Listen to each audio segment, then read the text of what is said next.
Standard 12th account chapter 1 ઉદાહરણ 14.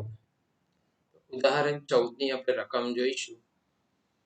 જો પહેલા તો દાખલામાં રકમ તો ઠીક છે, અંદર શું બનાવવાનું કીધું છે. જો ઉપરની માહિતી પરથી 31/3/17 રોજ પૂરા થતા વર્ષનું પેઢીનું નફા નુકસાન ફાળવણી ખાતું અને ભાગીદારોના મૂડી ખાતા તૈયાર કરો. આ વખત ચાલુ મૂડી ખાતું અંદર આપેલું નથી, તો બધી જ અસરો મૂડી ખાતામાં જશે.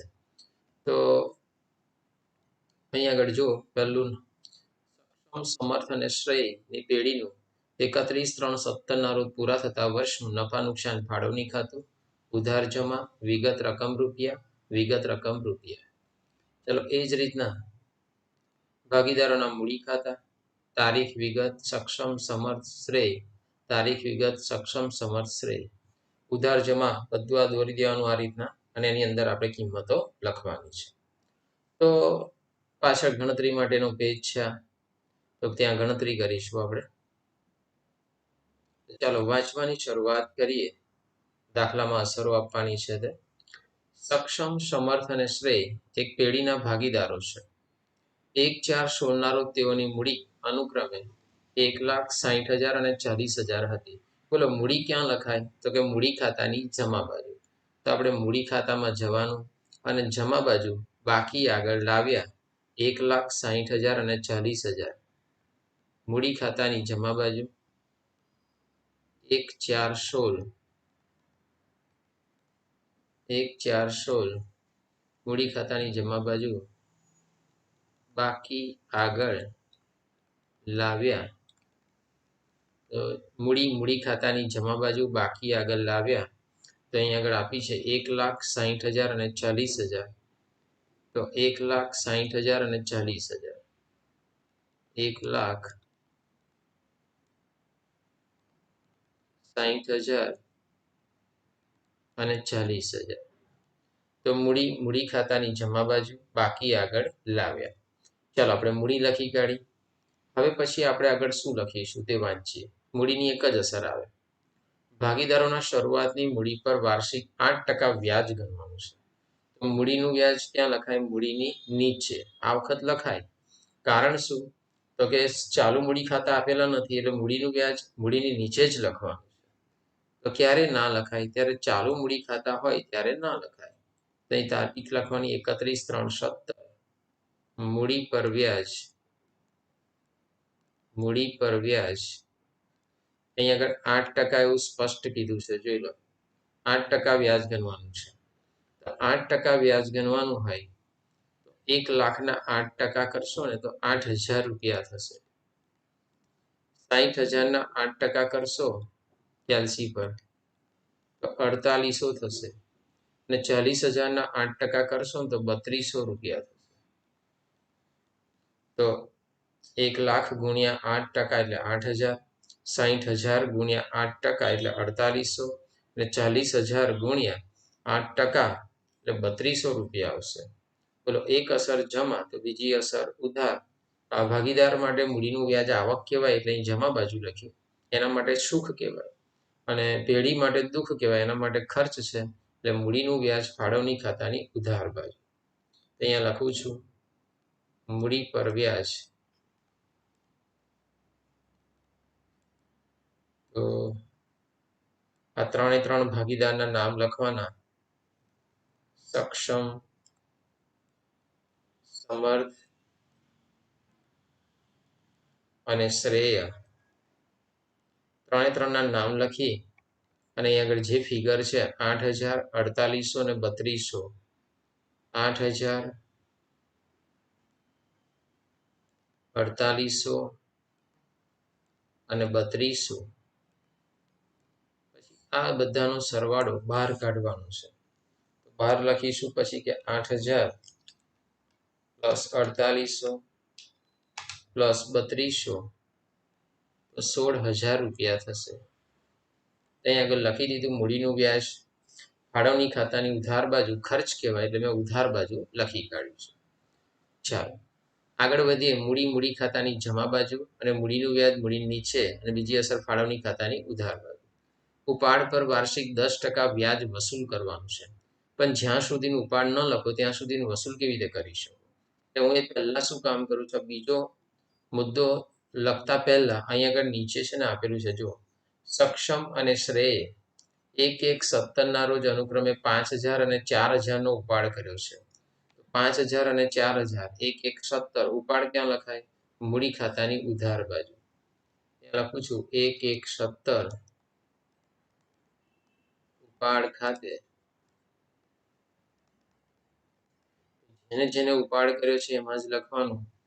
તો સક્ષમ અને શ્રેય કર્યો છે, સક્ષમ અને શ્રેય 5000 અને 4000. સક્ષમમાં 5000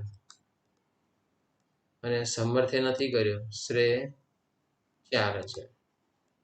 તો 5000 અને 4000 આપણે લખી કાઢ્યા. ચાલો, સક્ષમ અને શ્રેયમાં 5000 અને 4000 ઉપાડ લખ્યો. હવે તમે ઉપાડનું વ્યાજ લખી શકો. એ લખ્યું છે, સેકન્ડ મુદ્દો છે, ઉપાડ પર વાર્ષિક 10% વ્યાજ વસૂલ લેવાનું છે. બોલો, મૂડીનું વ્યાજ મૂડીની નીચે, તેવી જ રીતના ઉપાડનું વ્યાજ ઉપાડની નીચે. ત્યાં આગળ લખવાની ડેટ 31/3/17 ઉપાડનું વ્યાજ. અહીંયા સમર્થમાં તો ડેશ જ આવશે, પણ સક્ષમ અને શ્રેયની ગણતરી કરવાની છે. ત્યાં આગળ આપણે ગણતરી લખીશું, ઉપાડના વ્યાજની ગણતરી.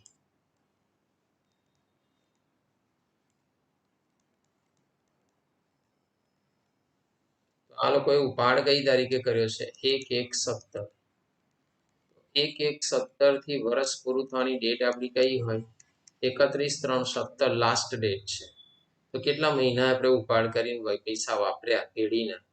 તો પહેલો, બીજો અને ત્રીજો 3 મહિના વાપર્યા. તો 3 મહિનાનું ઉપાડનું વ્યાજ ગણાશે.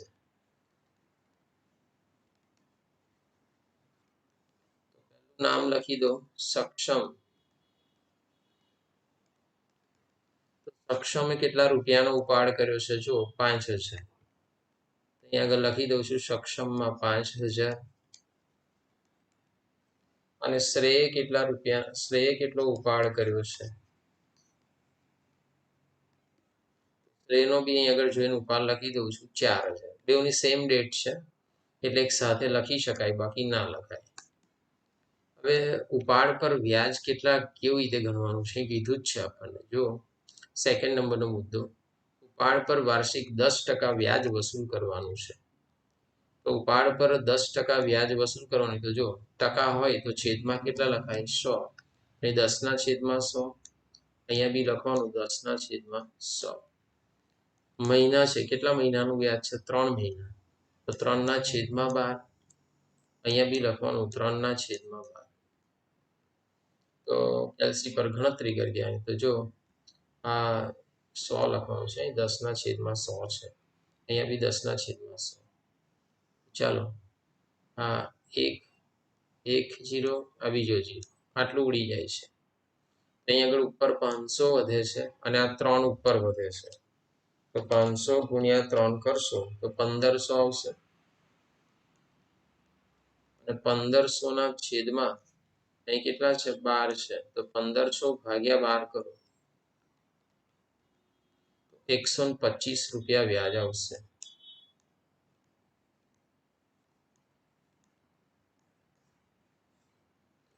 સક્ષમનું ઉપાડનું વ્યાજ 125 રૂપિયા. તો સક્ષમમાં 125 હું લખી દઉં છું અહીંયા આગળ 125. ચાલો, એ જ રીતના આની ગણતરી કરીએ. 1 0 1 0, બીજો 0 બીજો 0. ઉપર 400 ગુણ્યા 3 વધ્યા. તો 400 ગુણ્યા 3 કરશો તો 1200 આવશે.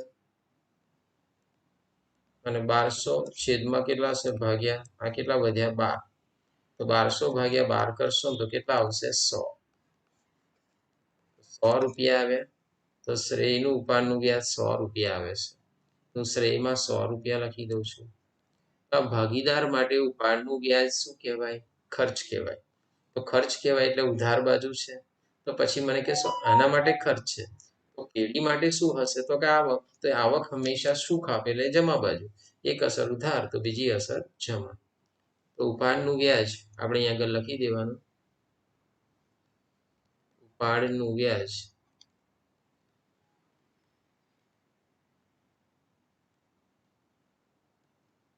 અહીંયા આગળ નામ લખું છું સક્ષમ અને શ્રેય. કેટલું છે 125 અને 100.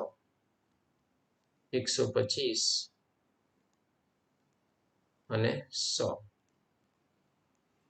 ટોટલ 225. તો આગળ આપણે મુદ્દો જોઈએ કે ઉપાડનું વ્યાજ જો ઉપાડની નીચે લખ્યું મૂડી ખાતાની ઉધાર બાજુ ભાગીદાર માટે ખર્ચ હતો અને પેઢી માટે આવક હતું એટલે ફાળવણી ખાતાની જમા બાજુ લખી. હવે આગળ વાંચીએ સમર્થને મહિને માસિક એટલે મહિને 600 રૂપિયા લેખે પગાર આપવાનો છે.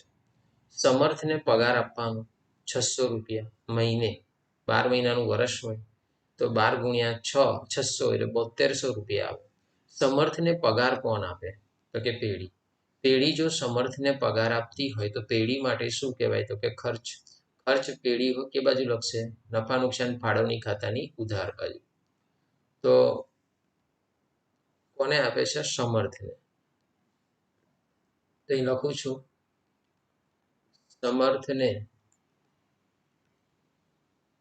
સમર્થનો પગાર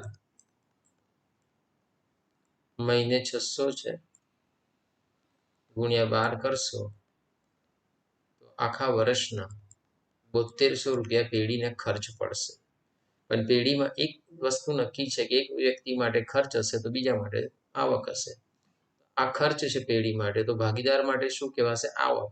તો ભાગીદાર આવક કે બાજુ લખશે જમા બાજુ. એક અસર ઉધાર તો બીજી અસર જમા. તો સમર્થના ખાનામાં 7200 રૂપિયા લખી દેવાના. જો આ સમર્થનું ખાનું અને પહેલા 7200 રૂપિયા લખી દઉં છું. શ્રેયમાં ડેશ સક્ષમમાં ડેશ 31,317 અને ખાલી માત્ર શબ્દ લખી દેવાનો પગાર. ત્યાં લખી દીધું છે 600 ગુણ્યા 12 તો ચાલે. અહીંયા લખો ના તો કેવી રીતના આવ્યું છે એવું કે ત્યાં આપણે બતાવી ચૂક્યા છે. ચાલો પછી આગળ વાંચીએ. ચોથો હવાલો નફાનો અડધો ભાગ ભાગીદારોને સરખે હિસ્સે અને બાકીનો અડધો ભાગ તેઓની શરૂઆતની મૂડીના પ્રમાણમાં. પણ નફાની વાત કરી છે તો નફો તો હમણાં છે ને, એ તો જ્યારે ટોટલ મારીશું ત્યારે આવશે. અત્યારે કોઈ જ મતલબ નથી. તો ચાલો એ તો આપણે કેન્સલ કરીએ. આગળ વાંચીએ. સક્ષમ અને શ્રેય 1/1/17 રોજ અનુક્રમે 5. આ તો ઉપાડવી આપણે લખી કાઢ્યો છે તો એ બી પતી ગયું છે આપણે. તો હવે માત્ર શું બાકી રહેશે. ભાગીદારોએ સર્વાનુમતે એવો નિર્ણય કર્યો છે કે ભાગીદારોને વહેંચણી પાત્ર નફાની 10% રકમ સામાન્ય અનામત ખાતે લઈ જવી. વહેંચણી પાત્ર નફો એ ટોટલ માર્યા વગર મળવાનું જ નથી એટલે એ બી છોડી દેવાનું. ઉપરના હવાલાઓ નોંધ્યા પહેલાનો 31/3/17 રોજ પૂરા થતા વર્ષનો પેઢીનો નફો 34,975 રૂપિયા છે. તો નફો ક્યાં લખીએ તો કે ફાળવણી ખાતાની જમા બાજુ. તો 34,975 નફો 34,975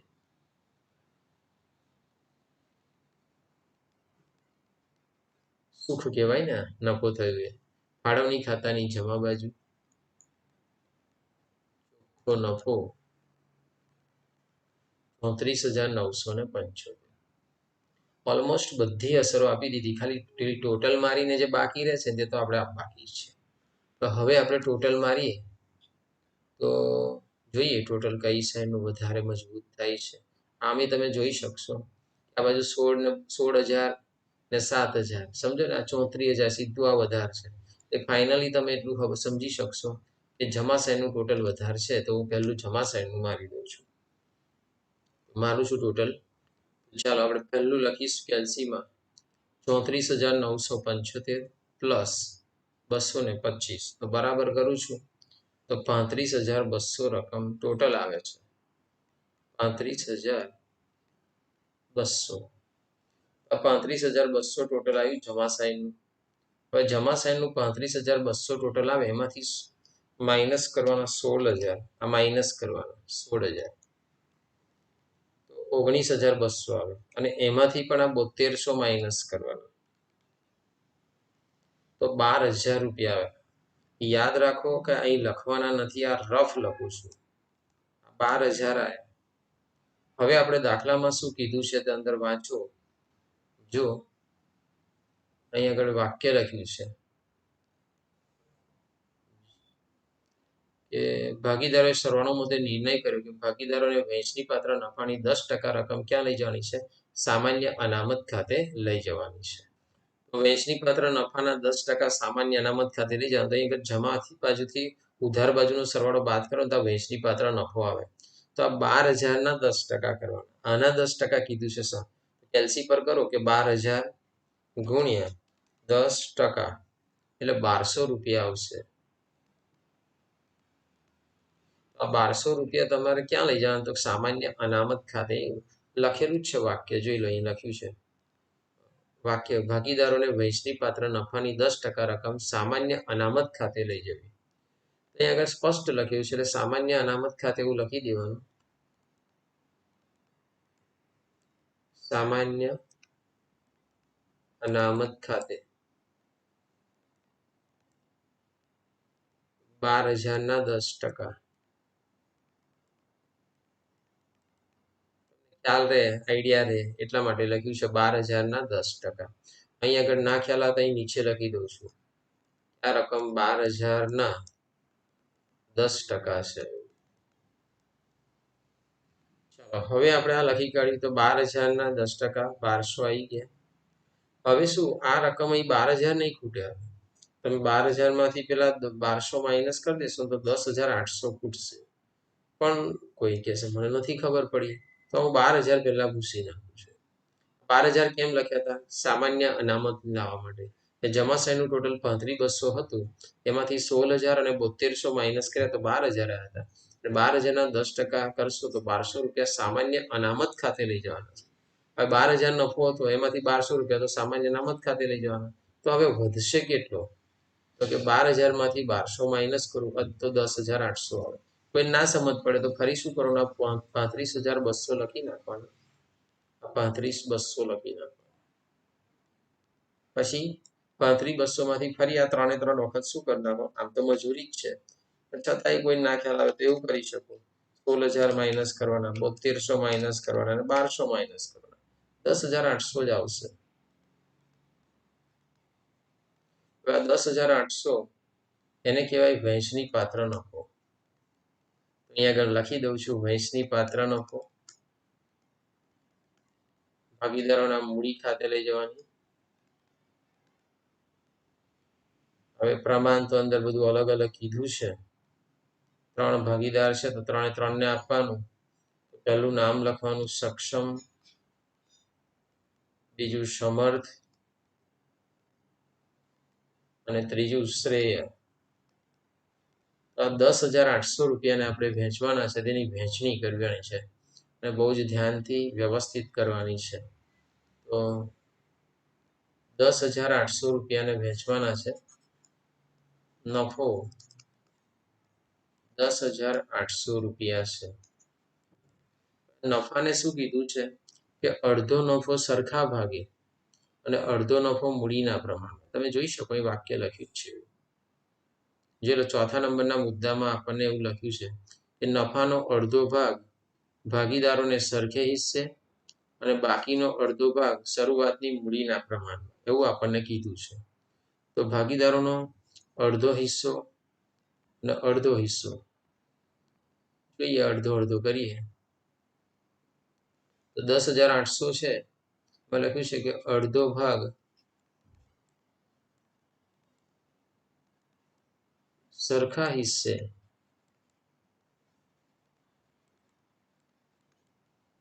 અને અડધો ભાગ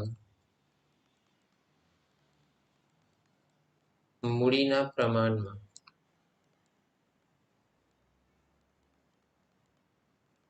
આપણને આવું કીધું છે. તો આ 10,800 છે તેના અડધા અડધા નફો કરીએ તો સમજો 10,800 એના અડધા અડધા કરીએ તો ભાગ્યા 2 કરી દેવાના. તો 10,800 ભાગ્યા 2. 5400 રૂપિયા આવશે. તો આ 5400 અને આ 5400. તો અડધો સરખા હિસ્સે વેચવાનો, આ સરખા ભાગે, અને આ બીજો કયા પ્રમાણમાં હતા કે મૂડીના પ્રમાણમાં. આવી રીતે આપણે આ નફો નુકસાન વેચવાનું છે. 10,000ના અડધા એટલે 5400, બીજા અડધા એટલે 5400. અડધા સરખા ભાગે અને અડધા મૂડીના પ્રમાણમાં. તો સરખા ભાગે એટલે 3 ભાગીદાર છે, તો 5400 ને 3 ભાગીદારને આપણે વેચીએ તો 5400 ભાગ્યા 3 કરવાના. 3 ભાગીદાર સરખા હિસ્સે એટલે 1800 આવે. તો આને 1800 મળે, અને બી 1800 મળે, ત્રીજાને બી 1800 મળે. તો 3 ભાગીદારને 1800 રૂપિયા મળી જાય. 5400 રૂપિયા મૂડીના પ્રમાણમાં વેચવાના છે. છતાંય જો તમને ખ્યાલ ન આવતો હોય તો અહીં આગળ હાલમાં જો ભાગીદારોના નામ લખી દો. ભાગીદાર સક્ષમ, સમર્થ અને શ્રેય, 3 નામ છે. તો અડધો નફો સરખા ભાગે 1800, 1800 અને 1800. બરાબર, આ રીતના 5400 થઈ ગયા. અને અડધો નફો મૂડીના પ્રમાણમાં. એ વેચીને જ્યારે લાવો ત્યાં બધો સરવાળો કરવાનો છે. તો નફો મૂડીના પ્રમાણમાં, પણ આપણી પાસે મૂડીનું પ્રમાણ તો ક્યાંથી લાવવાનું? તો મૂડીનું પ્રમાણ અહીંયા છે, જોઈ લો. આ મૂડી છે ને 1,60,000 અને 40,000. આ મૂડી કહેવાય. તેને મૂડીનું પ્રમાણ અહીંયાથી શોધવું પડે. 1,60,000 ને 40,000. 1,60,000 અને 40,000. જો મૂડીનું પ્રમાણ કાઢવું હોય 1,00,000 જેમ 60,000 જેમ 40,000. પછી પાછળના 4 મીંડા, 4 મીંડા, 4 મીંડા હલકા કરશો તો અહીંયા આગળ 10 વધશે, અહીંયા 6 વધશે, અહીંયા 4 વધશે. આનાથી હલકા કરતા આવડતું હોય તો કરવાનું, ના આવડતું તો અહીં આવું જ આવું ગણતરી કરી નાખવાની. પણ થઈ શકે એમ છે. જો 5 દુ 10, 3 દુ 6, 2 દુ 4. આ 2, 2, 2 ગયા. તો પ્રમાણ કયું આવ્યું? 5:3:2. તો 5 ને 3 8, 8 ને 2 10. તો આ પ્રમાણમાં તમારે આ 5400 રૂપિયાને વેચવાનો છે. તો 5400, આ તો ખાલી અહીં આગળ ગણતરી એરો મારેલો છે મેં તમને સમજાવવા માટે. એવું જરૂરી નથી કે હું લખું છું. અહીં આગળ મેં લખી જ કાઢ્યું છે. હવે તો અહીં બાજુમાં જુઓ, અહીં મેં લખ્યું જ છે આગળ જગ્યા પર. તો જે ગણતરી કરીને લાવો તે લખી દેવાના. તો ચાલો, મૂડીના પ્રમાણમાં પૈસા વેચીએ અડધો નફો. તો પહેલું નામ છે સક્ષમ. તો 5400 ગુણ્યા પ્રમાણ કેટલું છે? 5 જેમ, અહીં આગળ લાયા છે આપણે પ્રમાણ 5:3:2. 5/10.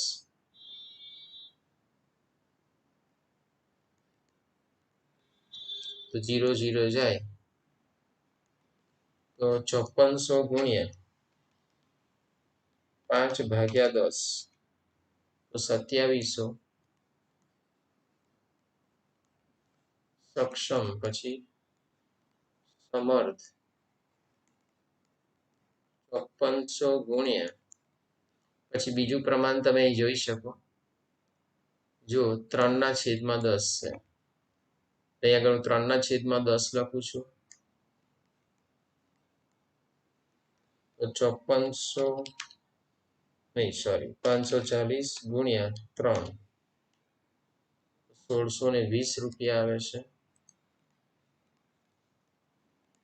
એકચ્યુઅલમાં તમે જેમ તેમ શોધતા જાઓ તો લખવાની તો એ લખી કાઢવાના. જો સક્ષમનું મૂડીના પ્રમાણમાં વેચીએ તો 2700 રૂપિયા આવે. તો અહીં લખવાનું 2700. બીજા કેટલા આવ્યા? 1620.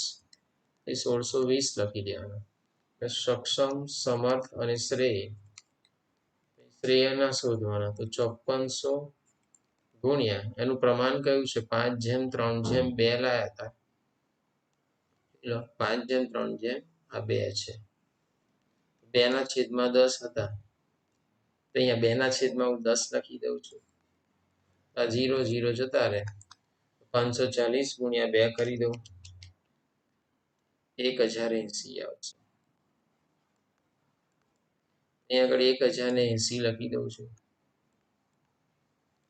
પછી શું કરવાનું કે આ અડધો નફો એને સરખા ભાગે 1800 મળતા હતા અને અડધો નફો મૂડીના પ્રમાણમાં સક્ષમને 2700 મળ્યા. તો આ બે ટોટલ મળીને કેટલા થયા? કે 1800 પ્લસ 2700 એટલે કેટલા મળ્યા?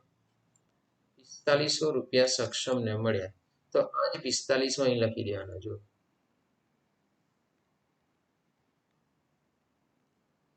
અહીંયા પહેલું સક્ષમ છે ને, અહીંયા 4500 રૂપિયા આ રીતે આવે.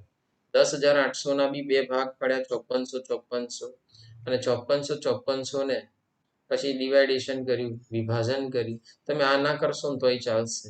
આ આવી ગણતરી પણ ડાયરેક્ટ જ અહીં લખી કાઢવાનું. આ જ ગણતરી કરી દેવાની. એટલે સક્ષમ, સમર્થ ને શ્રેય તો અડધો નફો સરખા ભાગે.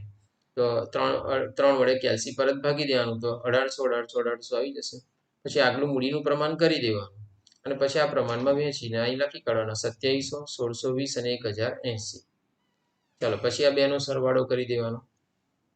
ચાલો સમર્થનું આ ટોટલ 1800 પ્લસ 1620 તો 3420 થાય છે. તો આ 3420 આગળ આપણે લખી દેવાના. જોઈ લો અહીં આગળ 3420 સમર્થમાં અને શ્રેયના પણ અહીં આગળ જે આપણે લાયા છે અડધો નફો સરખા ભાગે અને અડધો નફો મૂડીના પ્રમાણમાં. તો 1800 પ્લસ 1080 તો 2880 થાય છે. 2880 રૂપિયા આ શ્રેયના છે તો લખી દઉં છું 2880. પણ એક આટલી ભૂલ નહીં કરવાની. આ 3નું ટોટલ કરવાનું અને આટલું થવું જોઈએ. કારણ આપણે આટલી બધી ગણતરી કરી છે અને વહેંચણી કરી છે, તો બાય ચાન્સ કદાચ કંઈક ભૂલ થઈ ગઈ હોય પણ આ 3નું ટોટલ કરશો તો 10,800 થાય જ છે. એનો મતલબ આપણે ક્યાંય ભૂલ કરી નથી. ચાલો આ ઉધાર છે તો બીજી અસર જમા. તો 4500, 3420 અને 2880. 4500 પછી કેટલા છે? 3420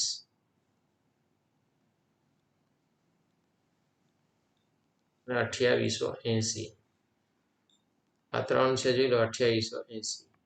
તો આને વહેંચણી પાત્ર નફો એક અસર ત્યાં ઉધાર તો બીજી અસર અહીં જમા. 31,370 વહેંચણી પાત્ર નફો નફા નુકસાન ફાળવણી ખાતેથી લાવ્યા. હવે આપણે ટોટલ કરવાના. તો આ તો મૂડી ખાતું છે, ચાલુ મૂડી ખાતું છે નહીં. એટલે મૂડી ખાતામાં તો જમાશાહીનું ટોટલ જ વધારે હોય છે. આ બાજુનું જમાશાહીનું ટોટલ કરીએ તો આ 1 લાખ રૂપિયા પ્લસ 8,000 પ્લસ 4500 ટોટલ આવશે 1,12,500 આવે છે. 1,12,500. તો એ જ 1,12,500 મારે આ બાજુ ઉધાર બાજુ પણ લખી જ દેવાના. 1,12,500. પછી એમાંથી શું કરવાનું? આ 5,000 માઇનસ કરવાનું અને 125 માઇનસ કરવાનું. તો અહીંયા ખૂટે છે 1,07,375. ત્યાં ડેટ લખી દેવાની 31,370 અને શબ્દ પણ લખી કાઢવાનો બાકી આગળ લઈ ગયા. ચલો એ જ રીતના આપણે કોનું ટોટલ કરીશું હવે? સમર્થનું. તો સમર્થનું ટોટલમાં પહેલું બોલો અહીં કેટલા છે? 60,000. 60,000 પ્લસ કેટલા? 4800 પ્લસ 7200 પ્લસ 3420 તો 75,420 ટોટલ થાય છે. અહીંયા પણ 75,420 ટોટલ થાય છે. અહીંયા આગળ બી કશું છે જ નહીં, કોઈ એન્ટ્રી જ નથી. એટલે અહીંયા આગળ ખૂટશે પણ કેટલા? તો કે 75,420 જ ખૂટશે. તો બેઠે બેઠે અહીં આગળ લખી કાઢવા. ચાલો એ જ રીતના ત્રીજી રકમ શ્રેયની, તો શ્રેયના 40,000 પ્લસ 3200 પ્લસ 2880, તો 46,080 ટોટલ આવે છે. 46,080 અને એ જ 46,080 અહીંયા લખી દેવાના. 46,080 માંથી આ 4,000 માઇનસ કરી દેવાના, તો 41,980 આવે છે. તો આ દાખલો દરેક વિદ્યાર્થીને કમ્પ્લીટ ખ્યાલ આવી ગયો હશે, કારણ કે દાખલામાં જો આપણે પહેલા ફાળવણી ખાતું અને મૂડી ખાતું આ બે જ ખાતા બનાવવાના હતા. ખાલી દાખલામાં વિશેષતા શું હતી, તો કે દાખલામાં જો ઉપાડનું વ્યાજ બી આગળ ગણતરી કરતા શીખીને આવ્યા છે, તો એમાંય કોઈ પ્રોબ્લેમ નહોતો. ખાલી માત્ર તમારે એક સામાન્ય અનામત આપવાની, ટોટલ મારી અને જે ડિફરન્સ આવ્યો તો 12,000, તો 12,000ના 10% 1,200 રૂપિયા આવ્યા હતા. અને એ જ 1,200 પછી એ 1,200ની બીજી અસર નહીં આપવાની. હા, એ ભૂલ નહીં કરવાની. એ છે ને ઉધાર તો બીજી અસર જમા એટલે મૂડી દેવામાં. હું બોલે તો લગભગ લાસ્ટમાં કે આગલા લેક્ચરમાં બી બોલેલું છું કે તમે જ્યારે આમ બે ખાતા ગાઢ પ્રેમવાળા ખાતા છે, તો એકબીજામાં અસર આવે, પણ 99%, 1% મારી છટકબારી, તો આવી અસરો ક્યાં ક્રોસ નથી થતી. કારણ કે પર્ટિક્યુલર એવું નથી લખ્યું કે આ સમર્થના છે, કે શ્રેયના છે, સક્ષમના છે, એવું નથી લખ્યું. એ કોના ખાતામાં લખવા એ પ્રશ્ન ઉદ્ભવે, એટલે એ મૂડી દેવામાં એની અસર આવે. અને મૂડી દેવા આપણે બનાવવાનું નથી, તો એની બીજી અસર ના આવે. અને 10,800 ને ખાલી 9 વહેંચવાનું આપણે શીખ્યા, તો કે અડધો નફો 5400 રૂપિયા અને અડધો નફો 5400 રૂપિયા, અડધો સરખા ભાગે અને અડધો મૂડીના પ્રમાણે. તો હું આ કેમ શીખવાડી રહ્યો છું દાખલા તમને, કે આવા દાખલા તમે વાર્ષિક હિસાબોની અંદર મોટા દાખલા તો આવશે, પાછું આવું વહેંચણી કરવાની આવે, તો ત્યાં તમને કોઈ જ તકલીફ નહીં પડે. એના માટેની આ પ્રેક્ટિસ કરી રહ્યા છે. તો દરેક બાળકને કમ્પ્લીટ ખ્યાલ આવી ગયો હશે એવું સમજુ છું. તો ઓલ સ્ટુડન્ટને મિતેશ ક્લાસીસ તરફથી થેન્ક યુ વેરી મચ.